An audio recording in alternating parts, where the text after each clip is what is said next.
દાહોદ એ ડિવિઝનમાંથી આરોપી પોલીસકર્મી ફરાર. ગાડીઓની છેતરપિંડીનો આરોપી પોલીસકર્મી ફરાર થઈ ગયો છે. પોલીસકર્મી જીતેન્દ્રસિંહ સોલંકી પોલીસને ચકમો આપીને ફરાર થઈ ગયો. ફરાર આરોપીને પકડવા એલસીબી અને એસઓજીની ટીમો દોડતી થઈ ગઈ છે. તો આરોપી પોલીસકર્મી ફરાર થઈ ગયો છે પોલીસ ચકમામાંથી. પોલીસને ચકમો આપીને દાહોદ એ ડિવિઝનમાં આ ઘટના બની. એ ડિવિઝનમાંથી આરોપી પોલીસકર્મી ફરાર થઈ ગયો. પોલીસકર્મી જીતેન્દ્રસિંહ સોલંકી તેનું નામ છે. ગાડીઓની છેતરપિંડી કરવાનો તેની ઉપર આરોપ છે.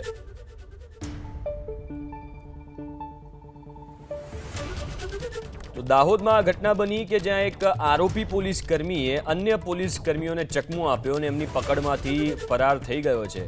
હાલ એલસીબી અને એસઓજીની ટીમો તેને શોધવા માટે દોડતી થઈ છે.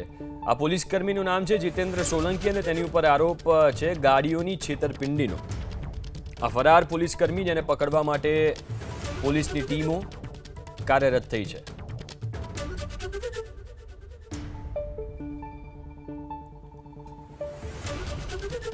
દાહોદથી આ સમાચાર કે જ્યાં એ ડિવિઝનમાંથી આરોપી પોલીસકર્મી ફરાર થઈ ગયો. ગાડીઓની છેતરપિંડીનો આરોપી પોલીસકર્મી ફરાર. પોલીસકર્મી જીતેન્દ્રસિંહ સોલંકી પોલીસને ચકમો આપીને ફરાર થઈ ગયો છે. ફરાર આરોપીને પકડવા એલસીબી એસઓજીની ટીમો પણ દોડતી થઈ છે. વધુ વિગતો સાથે સંવાદદાતા મનીષ ફોનલાઈન ઉપર જોડાયા છે. મનીષ, આખો ઘટનાક્રમ શું હતો?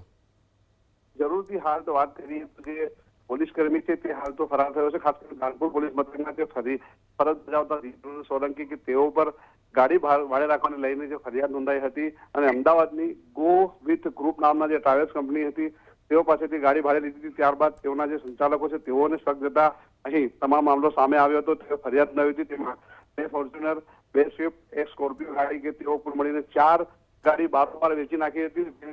ફરિયાદ થઈ હતી. ફરિયાદને લઈને પોલીસે હાલ તો જે આરોપી છે તેને પકડ્યો હતો અને ત્યારબાદ પોલીસ હાલ તો જે આરોપી છે પોલીસકર્મી તેઓ એ ડિવિઝન પોલીસ ખાતેથી ફરાર થયો હતો. હાલ તો પોલીસે તેને પકડવાના ચક્રો ગતિમાન કર્યા છે. જી આભાર મનીષ વિગતો આપવા માટે.